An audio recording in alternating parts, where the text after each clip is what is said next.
días. Pero bienvenidos a este último día de la versión número 42 del Congreso Internacional de Transporte de Carga y su Logística. Este congreso es convocado por la Federación Colombiana de Transportadores de Carga y su Logística, Colfecar.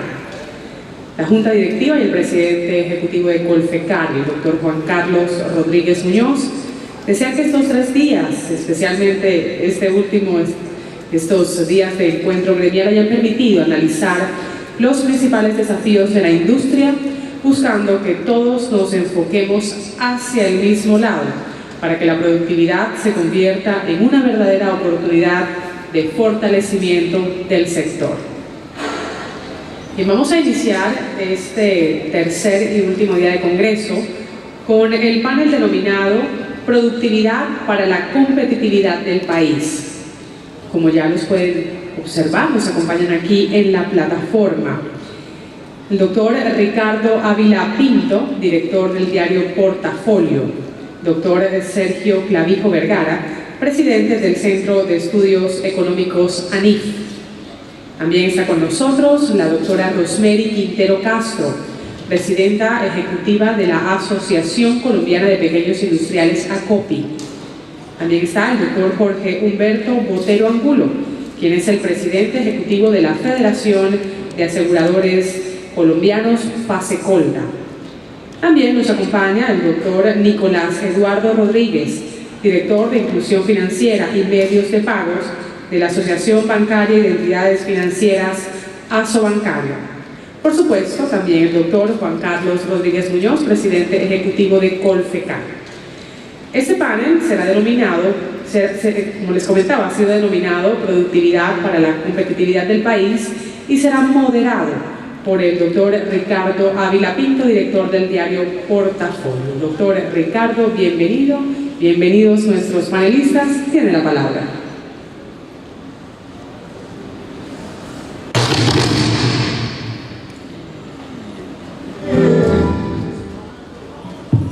Muchas gracias, muy buenos días a todos. Creo que la fiesta del Carnaval de Barranquilla de ayer fue muy exitosa, pero a medida que vayan llegando vamos a recibirlos con este panel sobre un tema absolutamente clave para el sector, como es el de la productividad. Lo que vamos a hacer es que vamos a tener una presentación inicial de Sergio Clavijo sobre el tema y a partir de ahí un diálogo con los panelistas aquí presentes. En tal sentido y sin mucha más espera, le damos la palabra a Sergio. Bienvenido, Sergio, y adelante. Gracias, Ricardo. Gracias, compañeros de panel, a Colfecar, nuestros agradecimientos. Si puedo tener el puntero para pasar la presentación, arrancaré. Mi tema central, como se acaba de mencionar, es el tema de la situación macrofinanciera del transporte y el tema de competitividad, que es fundamental. Dado el corto tiempo que tengo, voy a dejar con ustedes la presentación en la primera parte macroeconómica para que puedan ustedes entrar en detalle sobre la fase de desaceleración que tiene hoy Colombia, que creo que es evidente para todos. Voy entonces a obviar buena parte de la primera parte de la presentación y me voy a concentrar en el tema de transporte y competitividad. Únicamente quiero recabar sobre 2 ideas en materia de la situación financiera. América Latina atraviesa por una parte de desaceleración. Ustedes ven en pantalla cómo cayó a ritmos de 0.8 el año anterior y en este año estamos viendo un rebote más bien moderado del orden de 1,7, eventualmente 2,5 en el año 2018. Todos estamos afectados.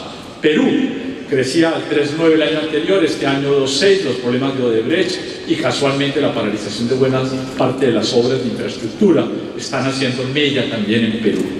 En el caso de Chile, se ha desplomado más fuertemente. El año anterior solo creció 1,6, este año solo crecerá 1,2 y ya se da por descontada la llegada de Piñera reelecto para tratar de volver a mover esa economía chilena que realmente ha estado muy por debajo del 3,3 de crecimiento potencial. Y la línea azul ilustra el caso de Colombia.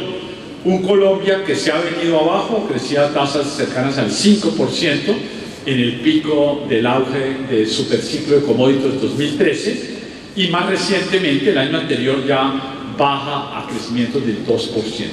Con gran dolor, en ANIP hemos tenido que reducir a la baja nuestro pronóstico de crecimiento, que estaba en 2,2, ahora lo vemos solo en 1,8, y el próximo año vemos un moderado rebote a tasas del orden del 2,3. Serían prácticamente 4 años por debajo del crecimiento potencial del 3%. Estamos mejor que América Latina, pero magro consuelo porque América Latina pues crece eventualmente a tasas del 2%. Asia, en problemas, crece a tasas del 4, del 5, del 6%. Esta es una visión de largo plazo para ubicar a Colombia. Colombia, después de la crisis del 98, 20% de desempleo, contracción del producto, logró nivelar su crecimiento al 4,5%, pero a partir del año 2014 en particular, la línea azul, ustedes ven esa trayectoria de crecimiento cercanos al 2%. En ANIF no creemos posible que el PIB rebote a tasas superiores al 3% aún en el año 2019, e infortunadamente esto va a traer aparejado una desaceleración que va a incrementar el desempleo. Un desempleo que en lo corrido del año está bordeando el 9,3%, una cifra similar a la del año anterior. Creemos que infortunadamente, por lo que voy a mostrar a continuación, viene un incremento en la tasa de desempleo, donde solo el componente del agro parece estar en pleno empleo, pero la tasa de desempleo urbano está pegada en 11,3% de desempleo. El primer semestre solo creció 1,2% nuestra economía, una desaceleración significativa respecto del 2,5%, y solo el sector de agro y el sector financiero han tenido tasas aceptables del 4,1% y del 6,1%. De allí para abajo, electricidad, comercio, el propio transporte viene creciendo 0%, desacelerándose respecto del 0,6% del año anterior. Y lo que más nos duele y nos sorprende en un foro como Colfecar es que el sector de construcción esté cayendo en lo corrido del año 0,6%.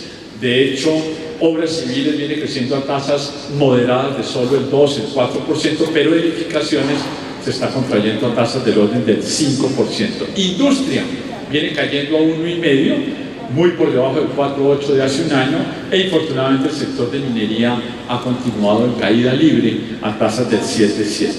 Para el año como un todo, repito, antes veíamos 2,2%, hoy vemos 1,8%. Hemos castigado fuertemente el sector, por ejemplo, de establecimientos financieros. Ya no lo vemos creciendo a 4,1%, la bolita roja, sino 3,8%. Construcción, por todos los problemas relacionados con Ruta del Sol, túnel de la línea, Cali Buenaventura, que ha avanzado pero todavía no se termina. Vemos que el sector de construcción va a caer a ya no crecimiento del orden del 4,2%, sino solo 1,4%. Comercio y turismo no crecerá al 2%, sino el 1%. Y industria, que antes lo veíamos al 2,4%, lo vemos creciendo 0% en el año 2017. Esto es el pronóstico detallado de lo que estamos viendo en materia de construcción. Noten, por ejemplo, el componente de obras civiles. El año anterior solo creció 2,4% a pesar del tema de 4G, y este año creemos que solo va a crecer 6,3%, pero mencionaba que en lo corrido del año está creciendo a tasas de solo el 4% en lo que tiene que ver con obras civiles. La columna de edificaciones muestra cómo hay una saturación en la oferta de edificaciones que hace que en lo corrido del año esté cayendo cerca del 4,5%, y para el año como un todo va a caer 4,6%. El año 2018 podría tener entonces un ligero rebote en el componente de construcción, pero el año 2017 solo crecerá 1,4%, y el año 2018 todavía no estaremos en doble dígito, sino crecimiento de solo el 5%. En conclusión, creo que Colombia y la administración Santos han hecho bien en identificar que el talón de Aquiles de la productividad en Colombia toca con el tema de dotación de infraestructura, pero la velocidad a la cual están ocurriendo los hechos dejan mucho que desear.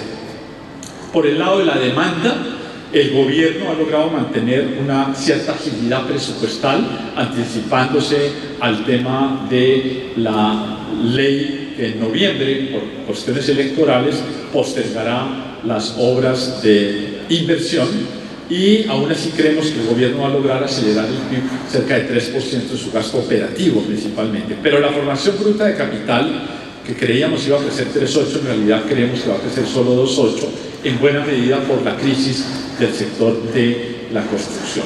Todos hemos revisado la baja, nuestros pronósticos. Gobierno hace un año hablaba de 3,5, hoy habla de 2. ANIF hace un año hablaba de 2,8, hoy hablamos de 1,8. Banco República está hablando de 1,6 para este año.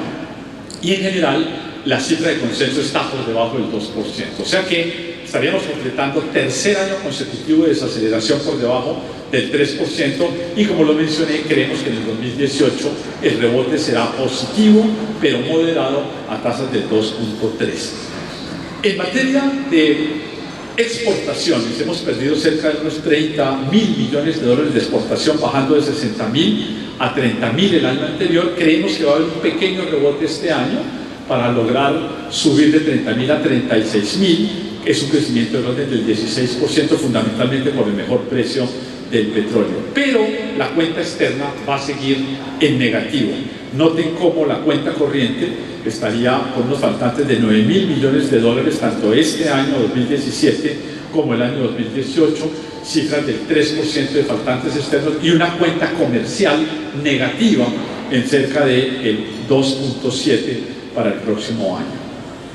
Déjenme entonces, después de este telón de fondo de desaceleración económica, haciendo evidente para todo el mundo la urgencia de dotación de infraestructura para ganar en competitividad, un breve balance que hemos trabajado de la mano con la Cámara Colombiana de Infraestructura. Hemos construido un índice de cuál es la situación en transporte y competitividad de Colombia. Este índice tiene 4 pilares. El primero mira la infraestructura física, es decir, el estado de las vías pavimentadas, las dobles calzadas, el tema de accidentalidad vial. El tema de infraestructura tecnológica, midiendo los avances en peajes electrónicos, inspección no intrusiva, monitoreo vial. El tercer elemento, servicios de logística, cuál es el costo de transporte, los fletes, el tiempo de carga y descargue, el tema de servicios logísticos y las plataformas logísticas existentes, de lo cual imagino que han hablado en detalle en los días anteriores. Por último, el cuarto pilar de este índice mira el tema de institucionalidad, donde creo no decir nada sorprendente para ustedes, es donde más hemos progresado. Es decir, cementar la institucionalidad de la Financiera de Desarrollo, de la ANI, ha sido un progreso importante, y es donde Colombia probablemente tiene sus mejores esperanzas. Para ello, este índice mira los datos que tenemos hoy en la columna izquierda y le dice al gobierno cuáles son los datos que necesitamos a futuro para poder hacer seguimiento de este índice. No entro en el detalle de lo que falta, simplemente para decir cómo se lee este gráfico, ubiquémonos en el pilar 1, el de infraestructura física. Hoy el índice que voy a presentar está alimentado por la situación de carreteras pavimentadas, dobles calzadas. A futuro necesitamos información sobre saturación vial, carga multimodal, inversión de mantenimiento, no únicamente inversión en construcción, capacidad de carga de los puentes y la velocidad con la cual se despejan los accidentes en las vías. Esa información en Colombia hoy no existe, se la hemos solicitado al gobierno, y nosotros allí participa en la Junta de Logística que dirige Planeación Nacional, y estamos trabajando con ellos para el acopio de esta información. En materia del pilar de servicios logísticos, necesitamos a futuro, en el lado derecho, que nos den los tiempos de recorrido de carga y descarga, y la encuesta de logística del DNP ha tomado atenta nota de esta solicitud que le hemos hecho. Y a futuro necesitamos también la inversión en infraestructura regional de transporte, que no existe. Hay un buen monitoreo a nivel nacional, pero no hay un seguimiento a nivel territorial. Esos son los insumos, este es el índice. Entonces, ¿cómo construimos este índice? La ventaja de este índice es que nos medimos contra los colegas de la región. Está montado para medirnos contra Alianza del Pacífico, México, Perú, Chile, y le tomamos la lección a Colombia. Por ejemplo, en los numerales A, B y C, si estamos 30% por debajo de esos referentes de Alianza del Pacífico, pondremos una calificación de 1, diciendo que estamos mal. Si nos acercamos a una brecha inferior al 30%, pondremos una calificación de 2, diciendo que estamos en el plano regular. Y si por el contrario estamos mejor que los colegas de Alianza del Pacífico, le pondremos una calificación de 3. ¿Cómo nos va? Miremos el numeral A en carreteras pavimentadas. Estamos muy mal. A pesar de que el gobierno dice que se ha incrementado de forma significativa las vías pavimentadas, estamos todavía en la misma situación del año 2000, comparados con los países de Alianza del Pacífico. ¿Cómo nos va en dobles calzadas? Igualmente, seguimos muy retrasados comparado con los vecinos, estamos en la peor escala. ¿Cómo estamos en inversión en infraestructura? Ahí hemos mejorado.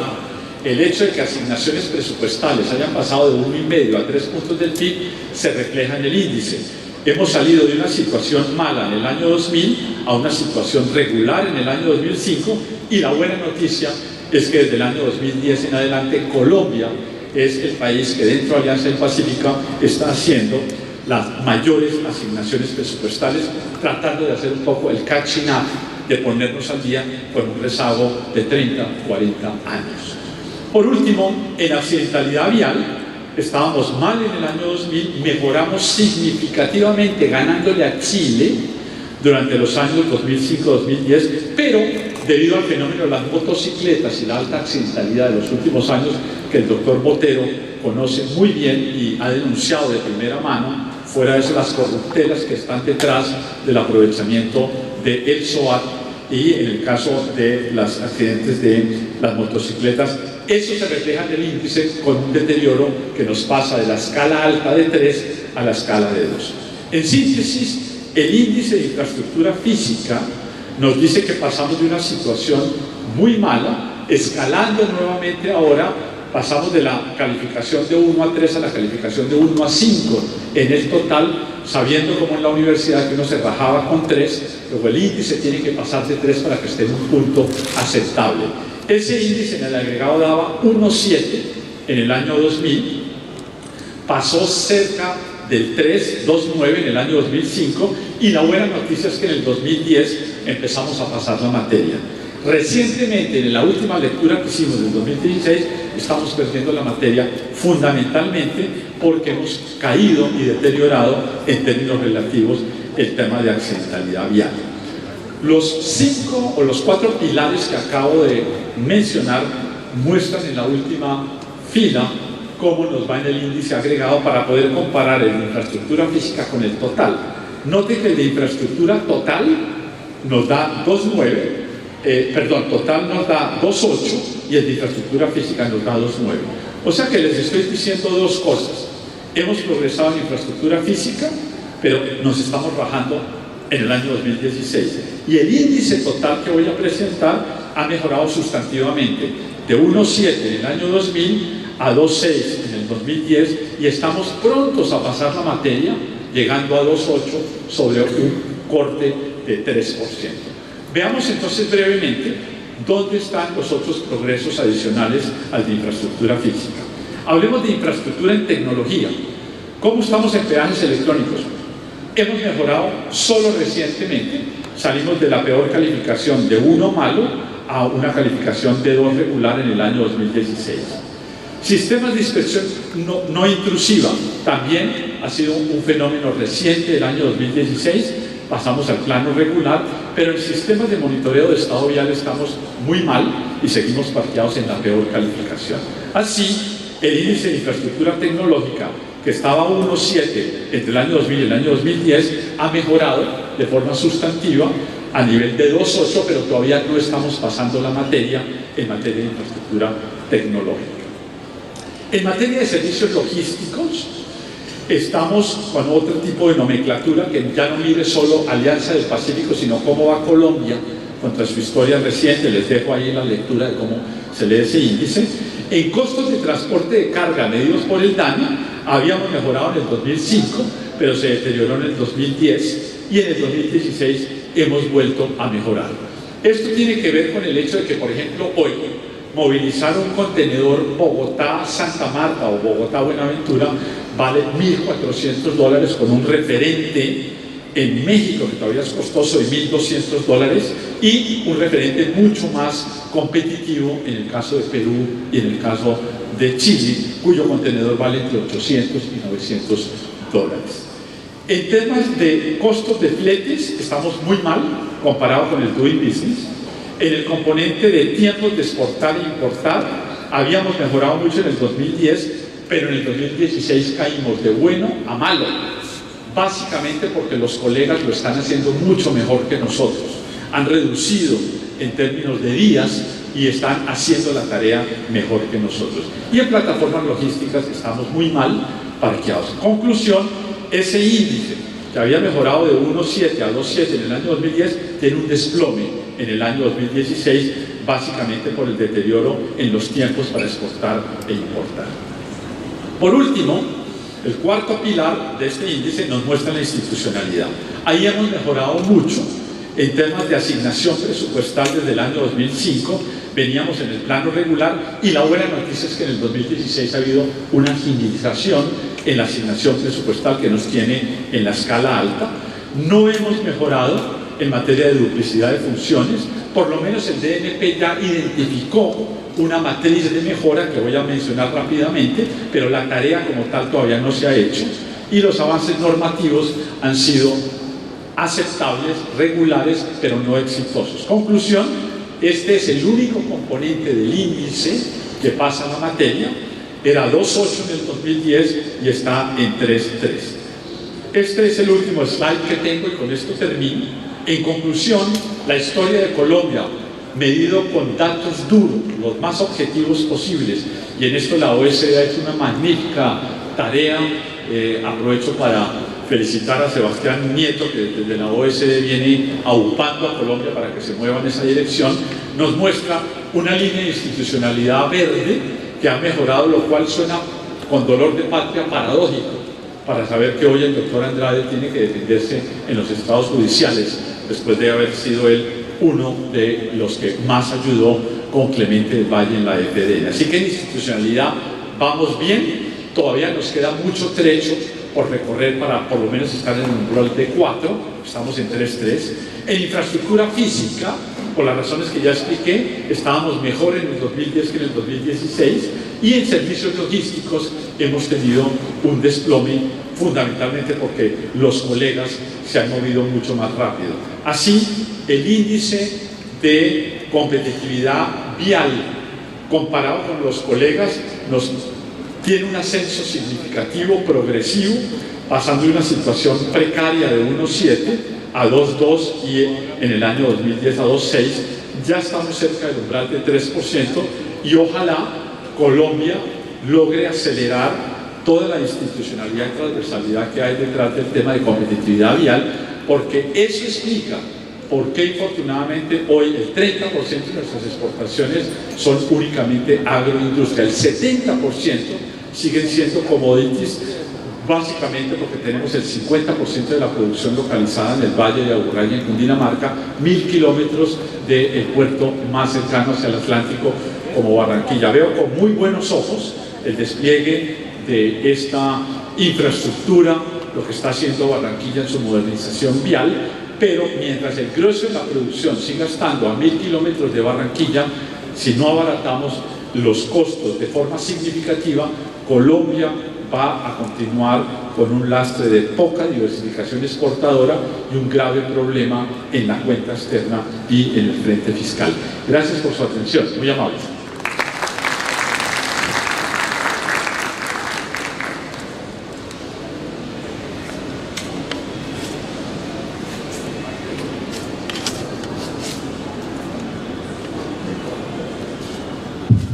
Muchas gracias a Sergio Clavijo. Vamos a comenzar el diálogo a partir de esta presentación y teniendo en cuenta que el tema central del panel es el de la productividad para la competitividad. Un comentario a lo que acabamos de escuchar con los planteamientos de la presidente de ACOPI, Rosemary Quintero. Muy buenos días a todos, un saludo especial a todos los compañeros panelistas. Realmente estas cifras que nos presentó el doctor Clavijo, cuando nosotros estamos hablando de competitividad, si bien es cierto el tema de infraestructura, logística, es un grueso bastante significativo en un gran reto que tenemos como país de incrementar las exportaciones no tradicionales. Ahí pude ver que no alcanza el 30% de peso de las exportaciones no tradicionales. Quiere decir que todavía estamos muy lejos de la tarea y de lo que pretendemos como país. Pero saliéndome un poco del concepto de logística e infraestructura, que es fundamental como costo país, nosotros como sector empresarial tenemos muchas otras cosas que también deben seguir mejorando. Hay algo que desde la pequeña y mediana empresa estamos liderando desde ACOPI, y es mirar cómo el sector empresarial puede tener un esquema mucho más simplificado en materia normativa. Un tema muy específico y que nos está afectando significativamente tiene que ver en materia fiscal y otro en materia laboral. No solamente en materia fiscal es la tasa de impuestos que hoy el sector empresarial está pagando, sino la manera como le corresponde presentar la información a los diferentes entes.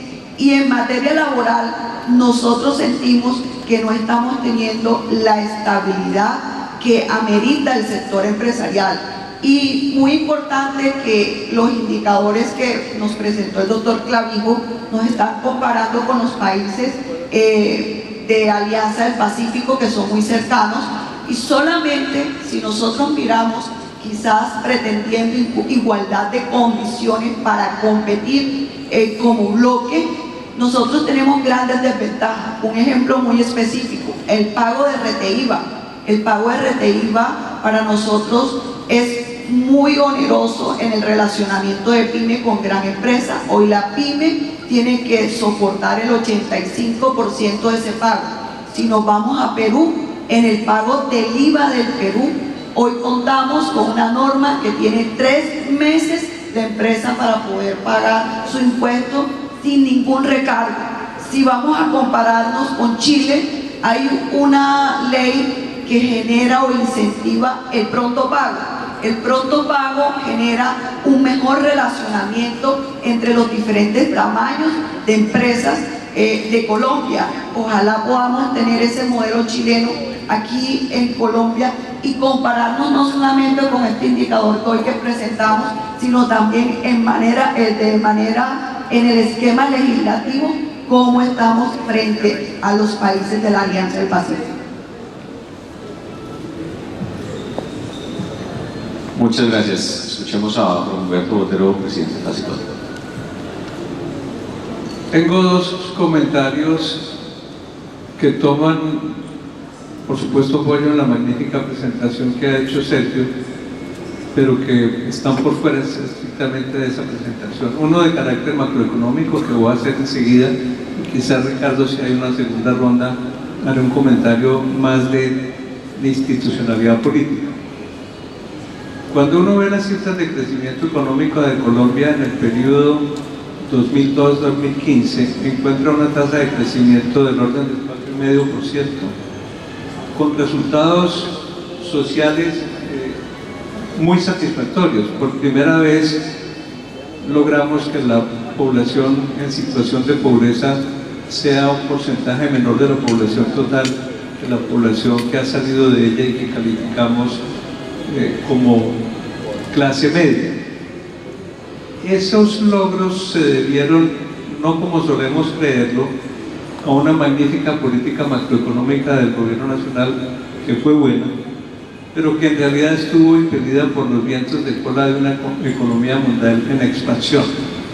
De modo que no es nuestro mérito, fundamentalmente hicimos las cosas bien en materia macroeconómica, pero la causa y razón verdadera está en el gran impulso que recibimos de la economía externa. En segundo lugar, si uno mira esas cifras, el crecimiento desde el lado de la oferta fue posible por el crecimiento del trabajo y el capital disponibles. no de ganancias en productividad. De tal manera que si adelante lo que avisoramos es una economía mundial creciendo mucho menos, que es lo que todo el mundo pronostica, Colombia, si no mejora su productividad, ya que estamos en uno de los ámbitos en los que la productividad es importante, no podrá difícilmente sostener los logros que ya tiene y tendría que resignarse a que el bienestar de la población no mejore como lo hizo en el periodo de 2002 a 2015. Gran reto, productividad. De otra manera no podremos avanzar. Muchas gracias. Escuchemos a Nicolás Rodríguez de la Sobancaria. Buenos días a todos. Para complementar un poco también las cifras del doctor Clavijo, me parece importante contarles que desde la Sobancaria nosotros también hemos venido ajustando el crecimiento estimado de Colombia para este año. Estamos muy cerca al 1.8 del que habla el doctor Clavijo, y eso nos muestra obviamente un proceso de aceleración. Y ante eso, la pregunta cuando hablamos de competitividad es qué tan importante es. Lo que encontramos nosotros es absolutamente importante el tema de la productividad, y ojalá el discurso que se instale en los meses por venir sea de la productividad y nos enfoquemos en cómo mejorarla.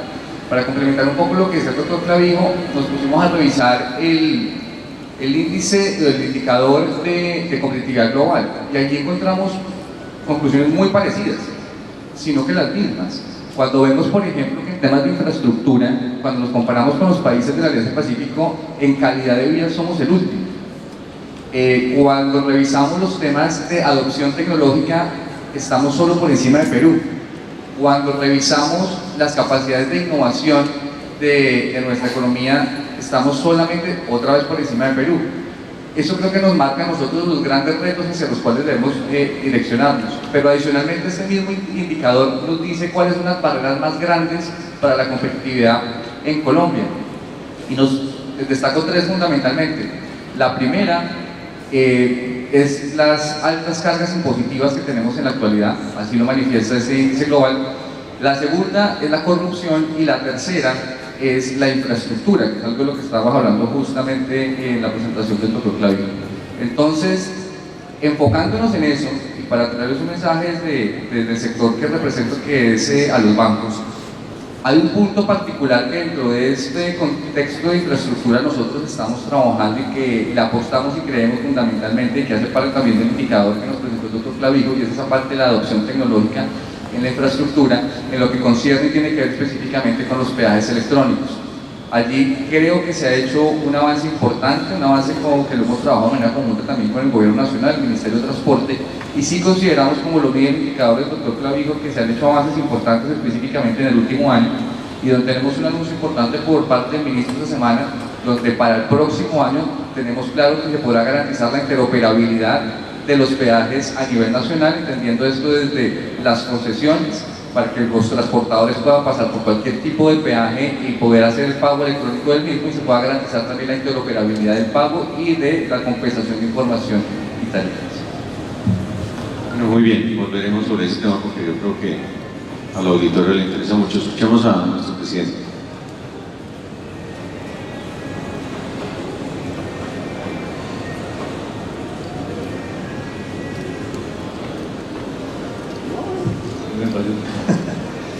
Bueno, muchas gracias. Yo creo que las cifras que se acaban de presentar pues son muy dicientes. El hecho de que el transporte se mueva, y hemos dicho siempre, es un termómetro de la economía del país. Importaciones, exportaciones afectan directamente al transporte de carga. Pero uno de los ítems que precisamente la OECD también ha hecho mucho hincapié es el tema de los costos logísticos. Los costos logísticos son uno de los componentes que más afectan nuestra actividad y afectan la competitividad del país. Por eso es que creemos que ahí es donde se debe aplicar todos los esfuerzos, porque tienen que comprometer a toda la cadena de suministro del transporte. Estamos hablando de tiempos de 21 horas en procesos de cargas y descargas por diferentes factores que son incontrolables muchas veces por el transporte. En la medida en que nosotros no aplanemos esa cifra y ese valor de 21 horas, pues los sobrecostos serán mayores y la logística tendrá como componente fundamental una incidencia en la competitividad del país. Ahí creo que es fundamental también mirar el tema de ser un país monoexportador, y aquí definitivamente, mientras no cambiemos esa vocación de diversificar las exportaciones y entrar en las cadenas de valor, parece que no vamos a tener un alivio desde el punto de vista económico. Creo que hay un tema aquí que mencionó Nicolás, que también está en el punto de la preocupación, son los peajes electrónicos, porque inciden directamente con los tiempos logísticos. El hecho de que de Bogotá a Cartagena estemos hablando de más de 2 horas en solamente peajes, es decir, en el pago de un peaje, es algo que resta la posibilidad de ser competitivos en términos de tiempo logísticos. Bueno, muchas gracias. Cuando uno habla de productividad, y en el caso particular de Colombia, a mí siempre me acuerda esa frase que se le atribuye a Mark Twain sobre el clima. Dice que todo el mundo habla sobre el clima, pero nadie parece hacer mucho al respecto. Con la productividad se ha vuelto de alguna manera una constante mencionarla como un cuello de botella. Es indudablemente que ahí está la explicación de por qué nosotros crecemos más lento que otras economías, ya sea de la región o si nos comparamos con las del sudeste asiático. Pero la verdad es que, a pesar de que ha habido cierta evolución, lo cierto es que la productividad de Colombia, el balance del pasado medio siglo es muy malo, incluso el de los últimos años muestra caídas en la productividad. Y refiriéndose al sector del transporte en particular, Sergio, es muy interesante ver, por un lado, que seguimos rajándonos a pesar de que nuestra nota es menos mala que la de hace unos años. Uno se pregunta si aquí se aplica en parte esa teoría de los mangos bajitos. Hemos logrado hacer las mejoras fáciles, pero las más duras todavía están pendientes un poco para lograr efectivamente llegar a una nota mínimo de 3 y ojalá mucho más elevada. ¿Cuál es tu percepción sobre la tendencia en la que estamos inmersos? Gracias, Ricardo, y gracias, colegas, por los comentarios. Correcto.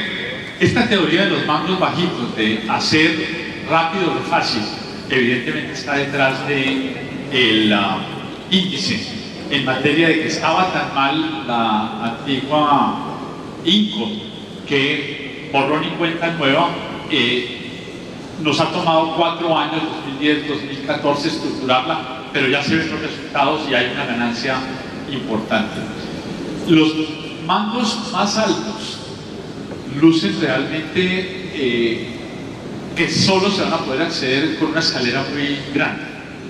Por ejemplo, culminar el túnel de la línea es un desafío geológico y de infraestructura e ingeniería muy grande. Si ustedes han pasado recientemente, yo lo hice, cual Indiana Jones, en diciembre, con toda la familia decidimos meternos las 8 horas de ida que nos tomó Bogotá-Armenia, y de regreso fueron 9.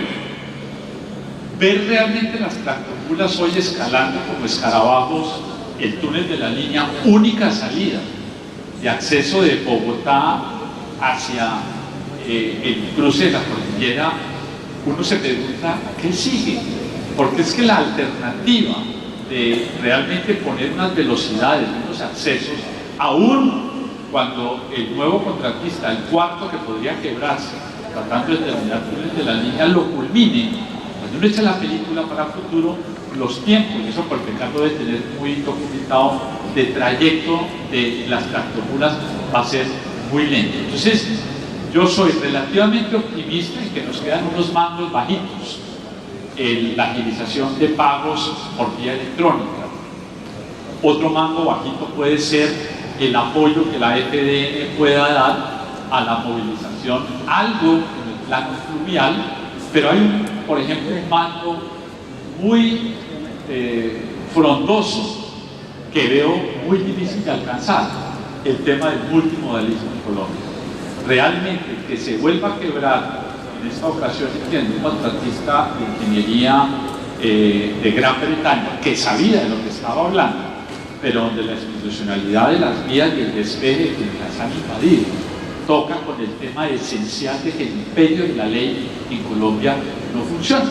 Los indígenas hoy, o los disfrazados de indígenas, se toman la planta de replicar o se toman unos campos que son de ecopetróleo y el Estado toma meses en despejar las vías, para no hablar de un mango muy lejano, institucional, que no está metido en el índice, que tiene que ver con el tema de las licencias nacionales, de alguna manera a contrapelo de la nueva licencia territorial que se ha disparado por el fallo de la Corte Constitucional, que hoy afecta a la minería, pero que mañana va a afectar la dotación de infraestructura en Colombia. Entonces, muy bueno tu síntoma, Ricardo, porque creo que nos quedan unos poquitos mangos a la altura de la cintura, pero los sustantivos de realmente ver cómo bajamos el flete de 1.400 a 800 o 900, incluso el próximo 5 años, yo personalmente no lo veo. Muchas gracias, Sergio. Respecto a esos mangos, uno efectivamente es el de los peajes electrónicos. Me encuentro aquí en internet una noticia del Tiempo del 2015, del 8 de mayo. La entonces ministra de Transporte, Natalia Bello, dice: los peajes serán electrónicos en el 2016. Ella, barranquillera, estoy seguro que la animaba a la mejor intención, pero efectivamente eso todavía no ha sucedido. Entonces, ¿cómo analiza uno esos obstáculos, incluso a pesar de que sobre el papel podrían fácilmente solucionables?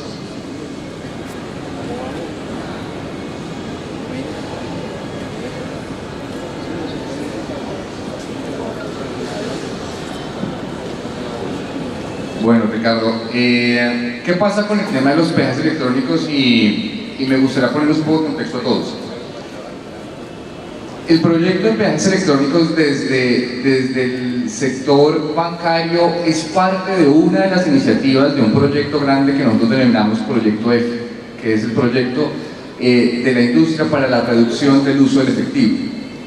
Y dentro de ese gran proyecto, uno de los pilares importantes ha sido el de peajes electrónicos.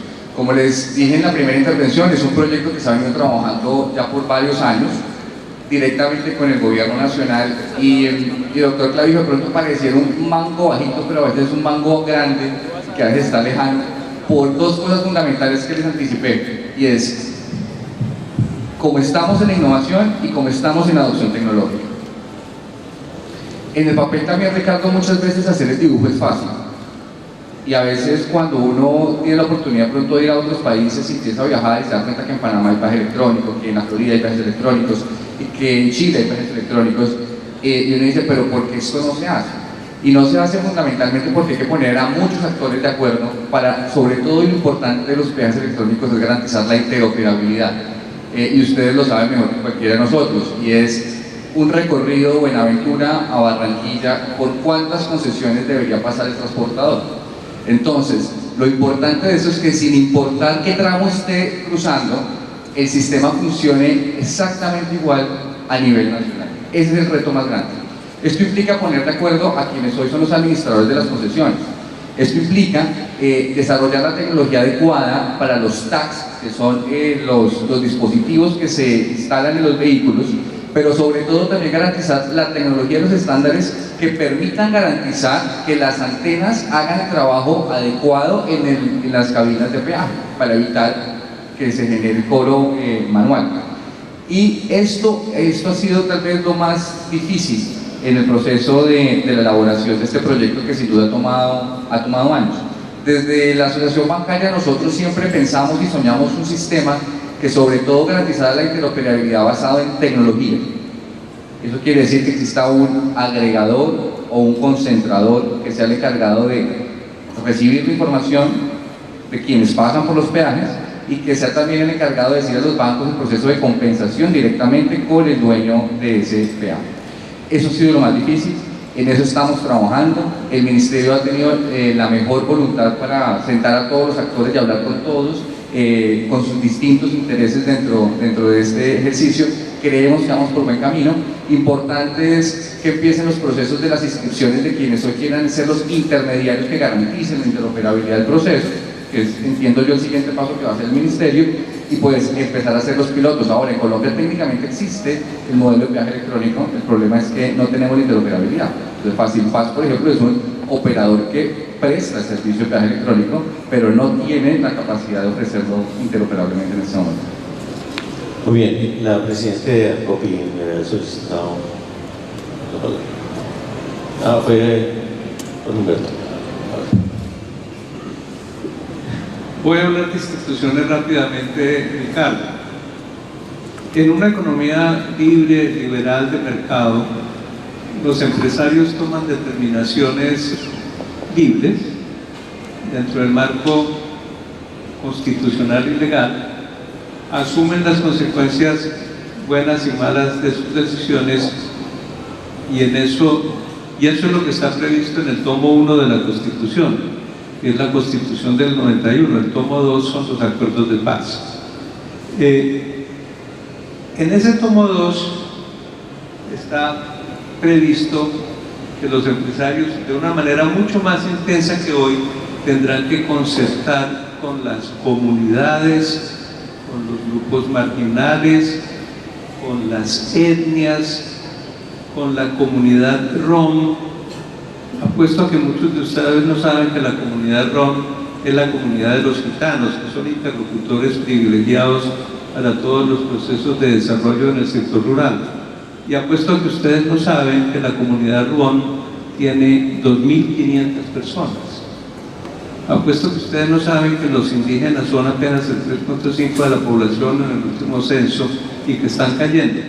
Entonces, lo que está previsto en el tomo 2 de la Constitución es lo siguiente: se crearán mecanismos de concertación y diálogo social entre el gobierno nacional, regional, local, los campesinos y las campesinas. Yo no conozco organizaciones de campesinas, y las comunidades indígenas, negras, afrodescendientes, raizales, alanqueras, bueno, ¿para qué sigo?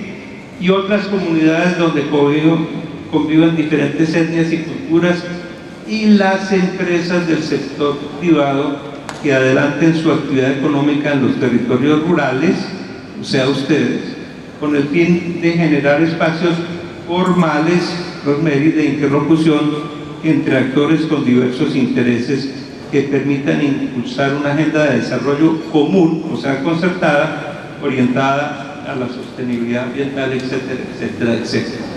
Esa no es una comunidad de empresarios libres, de ciudadanos libres en una democracia representativa. Ese es el Estado comunitario que perfila el acuerdo de paz que está en proceso de desarrollo. Entonces tenemos un Estado comunitario, pero también tenemos un Estado protestante. Ojo a lo que se pretende incluir en la ley estatutaria que crea la Jurisdicción Especial de Paz. Esa jurisdicción se aplicará para efectos de indultos y tratamientos preferenciales a los siguientes delitos cometidos en disturbios públicos o en ejercicio de la protesta social.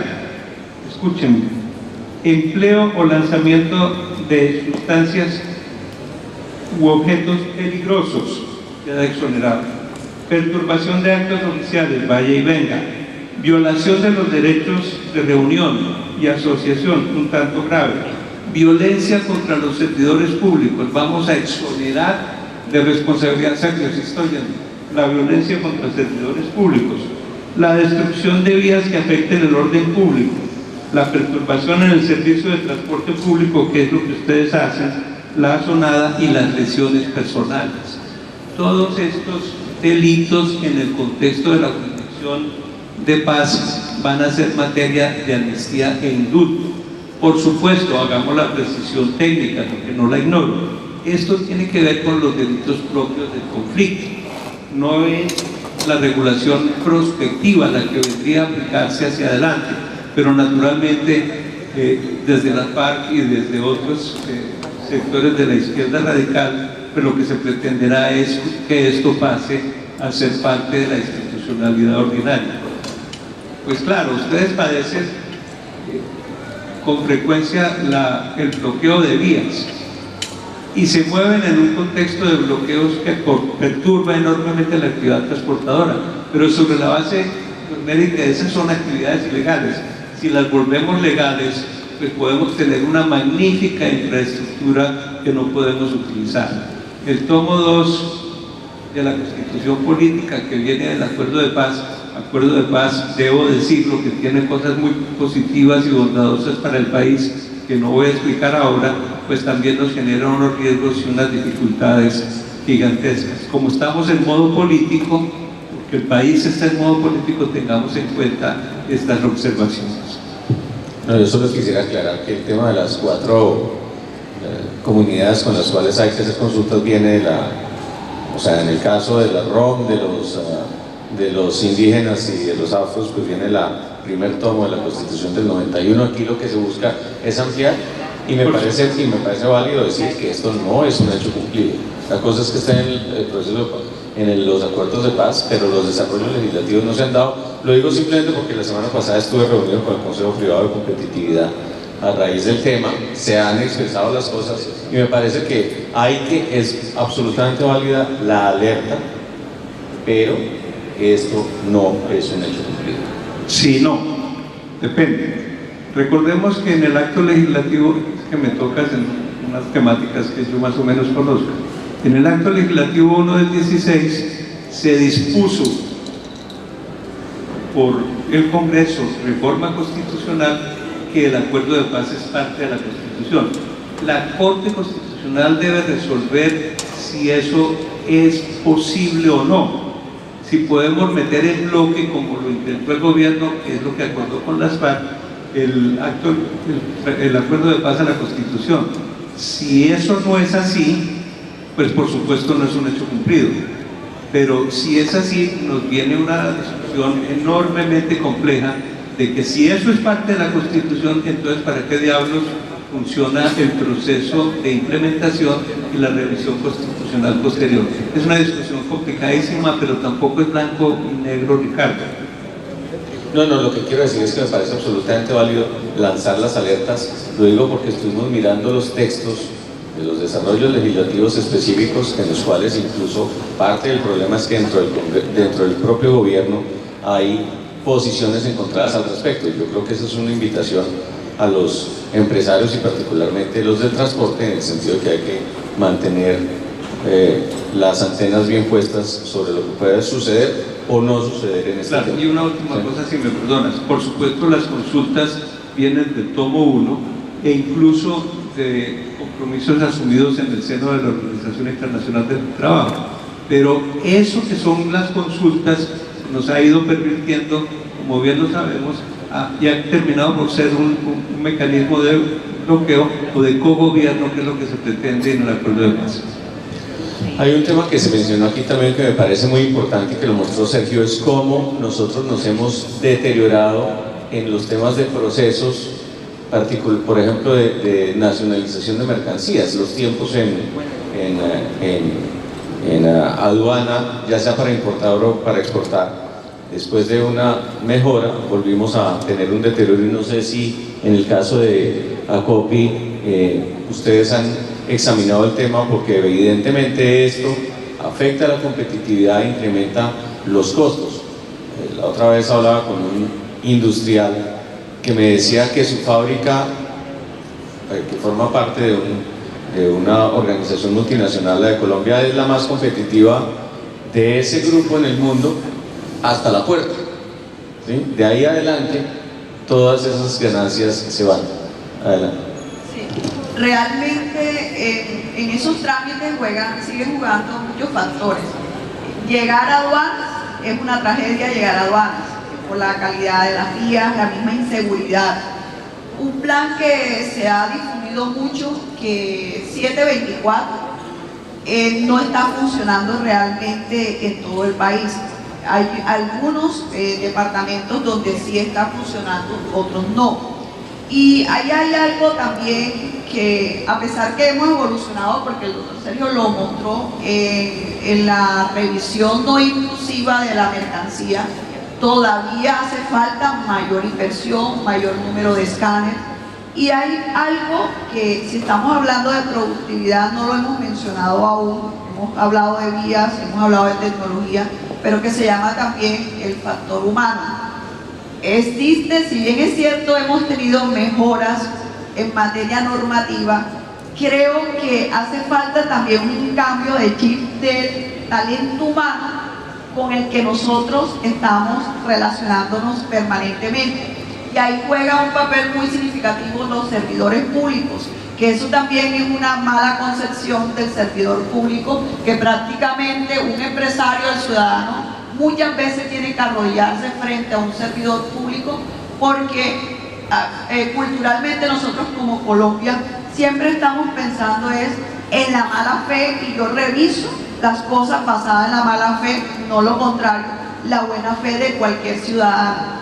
En materia de talento humano, necesariamente también nosotros, si estamos hablando de productividad como sector empresarial, tenemos que tener las condiciones para seguir contando con el talento humano que reúne las características apropiadas para un desempeño laboral, y tener también la oportunidad de retirar apropiadamente un talento humano que no lo tiene. Y en Colombia es bastante complejo. Hay un tema que nosotros estamos revisando y esperamos antes que termine el año tener una propuesta muy puntual que tiene que ver el tema de las incapacidades. Hoy tú encuentras mucho talento humano que ya tiene una incapacidad casi que permanente y que debe ser pensionado por incapacidad, y nuestro sistema no lo pensiona. ¿Y qué sucede con el empleador? Le corresponde quedarse con ese talento humano a pesar que no tiene las competencias para un desempeño apropiado. Somos muy buenos en compararnos. Yo creo que como país nos hace falta mucha agilidad para hacer las inversiones apropiadamente. Estamos invirtiendo muchísimo en vías, pero ¿qué calidad de vías? Como ahorita lo mencionó Sergio, que se expuso en el túnel de la línea a pasear y los camiones como escarabajo. Uno va a Holanda, Alemania, y encuentra esas vías donde los transportadores nuestros tienen el espacio y el tiempo necesario para descansar. Entonces mira que se está incrementando de nuevo la accidentalidad, pero que estamos haciendo nosotros no solamente en carretera, también es en el manejo del tiempo de esa persona que está sobre las ruedas en la carretera. Ahí creo que hay mucho por mirar desde el lado de lo privado, desde el lado de lo público. Lo público es copiar también incluso modelos que existen, Ricardo, en países muy desarrollados. Alemania, ahorita estábamos comentando, Alemania tiene una ley que permite incluso el contrato por hora y el pago de seguridad social proporcional al tiempo trabajado, no como en Colombia. Entonces nosotros, si bien es cierto, estamos buscando vincularnos a la OCDE, pero siempre he dicho algo, nosotros somos buenos en copiar lo complejo. Lo más fácil, lo que nos puede dar mejores resultados, nos cuesta trabajo asimilarlo y traerlo a nuestro país. Cuéntenos un poco planteamientos o dentro de la lista de deseos para mejorar la productividad de este sector. Las posiciones que ustedes han reiterado en más de una ocasión. Aquí, sin embargo, mi compañero Humberto le puso el picante con el tema de la paz. Entonces tenemos una posición muy clara en relación con ese tema. Obviamente que sí incide, pero digamos que positivamente el concepto de la paz ayuda mucho a un mejor desarrollo de las operaciones de transporte. Indudablemente que nosotros tenemos las antenas puestas y a partir del escenario del Consejo Gremial Nacional hemos logrado precisamente tener unas posiciones unificadas, los 21 gremios de la economía de la producción del país, en esos temas tan difíciles, pero que son tan convenientes para el país, fundamentalmente. Y en tema de tiempos logísticos, indudablemente también Sergio le puso el picante con el tema de la intermodalidad, porque es que todas las infraestructuras que estamos creando en este momento no tienen la vocación de intermodalidad. Recientemente el Ministerio de Transporte emitió un acto administrativo que está en proyecto, que como que le trajo a memoria, oiga, la infraestructura 4G, las vías terciarias, tienen que tener vocación intermodal, pero eso está en el papel. Lo importante es que se determinara dentro de los contratos de concesión, que tienen que haber nodos de transferencia de la mercancía que permitan hacer de manera rápida los procesos de paso del camión hacia el río, del río al camión, y así en todos los modos de transporte. Porque si no se logra eso, los tiempos van a ser mayores, las interrupciones logísticas mayores y los tiempos logísticos mayores. Luego, sobrecostos operativos, y así no podemos ser competitivos. Ese es uno de los pedidos que nosotros estamos haciendo. Y vuelvo al tema que me introduje: los costos operativos actualmente superaron la inflación, 3.62%, mientras que el IPC está en el 3.44%. Es decir, estamos superando la inflación con los costos operativos. Si no aplanamos eso a través de disminuir los costos logísticos, y en eso tenemos que empeñarnos todos los sujetos de la cadena de suministro de transporte: empresa de transporte, generador de carga, propietario del equipo, todos, pero el gobierno también con sus agencias. Bien lo decía Rosemary, estamos hablando de las interrupciones y de la redundancia en procedimientos que redundan también en más tiempo logístico, más costos operativos. Sergio, uno de los temas que examina uno es, evidentemente el país ha hecho un esfuerzo muy notorio, y ya para un poco cerrar este panel, se nos está acabando el tiempo, en materia de infraestructura. No ve la foto hacia adelante. Si algo surge es que el espacio fiscal que tiene Colombia es prácticamente nulo. La inversión pública llegó a ser casi el 3% del Producto Interno hace unos 3 años. La proyección del propio gobierno habla de que para que las cuentas tendría que caer al 0.5% del Producto Interno Bruto a partir del año 2020, lo cual quiere decir que realmente, pues, tal como están las cosas, pues plata no va a haber. ¿Cómo cuadra uno el círculo para que efectivamente logremos seguir avanzando en la calificación de cómo va el sector en medio de esa restricción? Gracias, Ricardo. Casualmente acabamos de publicar, está en la página web de ANIF, anif.co, bajo investigaciones, un estudio que nos pidió el sector financiero colombiano, y la pregunta que nos hacía era el siguiente: hemos venido en la ola 1 participando a nivel de los bancos con el 50% del financiamiento de la ola 1. Dada esta desaceleración, las mayores exigencias de Basilea III y sobre todo el agotamiento de las garantías públicas a través de vigencias futuras, preguntaban los bancos: ¿será que es prudente que sigamos en la ola 2 y en la ola 3 participando con el 50%? La respuesta que hicimos después de haber hablado con todos los grupos financieros, con la ANI, con la FDN, con el propio Ministerio de Hacienda, lo que tiene que ver con créditos públicos, el otorgamiento de esas garantías, es que no es prudente que el propio sector financiero continúe con 50% de participación. Lo recomendable es que bajen del 50 al 30%. Y número 2, lo recomendable es que la exposición de hoy del sector financiero, que está en cerca de 6-8% en infraestructura dentro del total de créditos corporativos, no supere el 10 o el 12%. O sea que el espacio que queda es más o menos de 4% de mayor proporcionalidad de financiamiento de infraestructura vial, sobre todo. O sea que la pregunta es muy pertinente, y la respuesta es que de parte del sector financiero no espere una participación como la que ha venido teniendo, va a caer al 30%.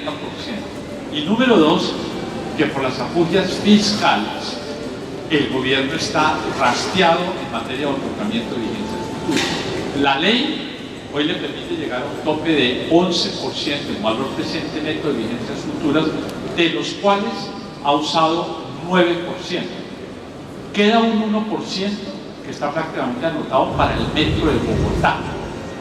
Y esas vigencias futuras adicionalmente tienen un problema de que están de alguna manera subestimadas en el otorgamiento de los próximos 3 años.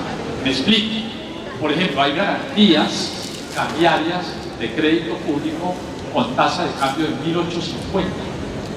y no las está provisionando plenamente, en mi opinión, que debería toda vigencia futura que está abajo de $3.000, en la tasa de cambio peso-dólar, en mi opinión deberían estar provisionadas y reflejadas en el espacio fiscal de las vigencias futuras. Entonces, conclusión, ni gobierno tiene espacio para dar más garantías, ni el sector público, ni el sector privado, por las exigencias de Basilea III, va a poder seguir a este ritmo.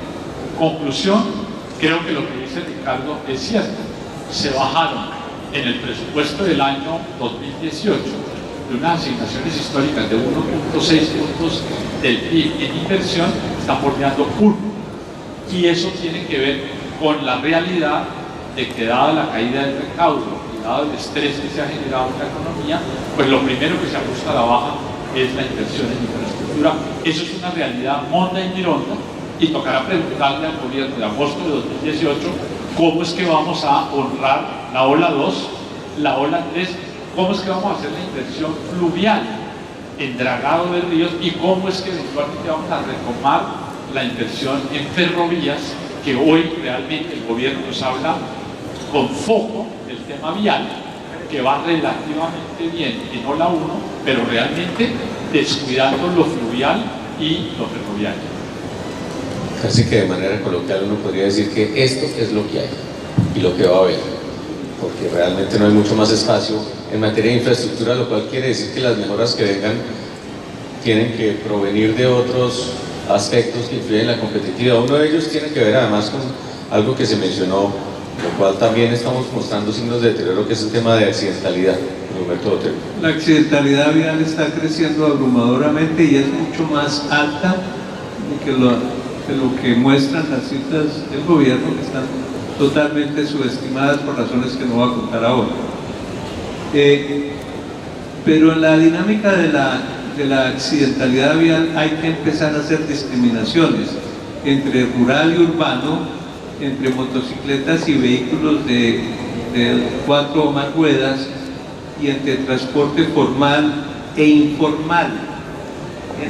Mi intuición, que debe corresponder con la de ustedes, es que en el transporte de carga por carretera la accidentalidad es mucho mayor cuando se trata de transporte informal, no formal, que es el que ustedes representan. Validar esa intuición, creo que tú compartes, Juan Carlos, es una tarea que podemos acometer conjuntamente los dos gremios con la información que tenemos, porque uno de los retos que este gremio tiene desde tiempo atrás y que no ha terminado de ganar, así haya incrementos y mejoras marginales, es la lucha por la formalidad en el transporte de carretera. Entonces, si le pudiéramos demostrar al próximo gobierno que el universo del transporte informal tiene una contribución desproporcionadamente mayor que la del transporte formal por carretera en la accidentalidad vial, ganaríamos un argumento de peso importante en esta lucha permanente por la formalización. De modo que esa es la invitación que sé que vas a aceptar, de que trabajemos conjuntamente en ese campo. Juan Carlos, un comentario final. Ese es uno de los puntos, Humberto, que hemos tratado aquí desde el primer día, el tema de la informalidad y la manera en que se está tratando la informalidad. Es decir, aquí se persigue al formal en detrimento precisamente de su actividad. La persecución y la asfixia del formal por las diferentes instancias, como la Superintendencia de Puertos, aquí se lo manifestamos al superintendente, es pasmosa.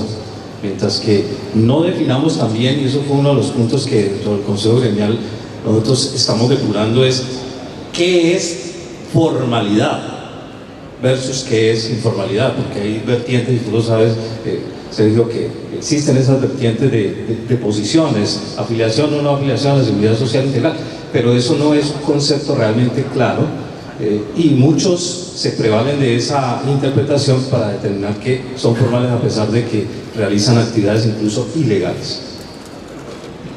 Bueno, con este planteamiento vamos a dar por cerrado este panel. Yo quisiera resumir como principal mensaje en el sentido de que estamos mejor que hace unos años, la evolución es positiva, pero seguimos rajados. Si todavía no llegamos ni siquiera a esa nota mínima de 3 según los cálculos de ANIF, los años que vienen serán desafiantes en un entorno económico mucho más complejo que prolongue el entorno que estamos viviendo hoy en día, y eso va a limitar adicionalmente la capacidad de el gobierno que venga, probablemente del siguiente, a la hora sobre todo de manejar la inversión pública. Es clave que avances tecnológicos importantes, y en ese sentido el mensaje que nos da la Subbancaria es alentador, pues lleguen más temprano que tarde, como sucede con el caso de los peajes electrónicos, pero para utilizar una expresión relacionada con la paz, pero no directamente, la lucha continúa. Muchas gracias. Y muchas gracias a Colpecar por la invitación para este panel. Un aplauso para los panelistas. Muchas gracias. Muchísimas gracias a nuestro moderador, a nuestros panelistas, por haber inaugurado este último día de la versión número 42 del Congreso Internacional de Transporte de Carga y su Logística. A ellos muchísimas gracias. Bueno, luego de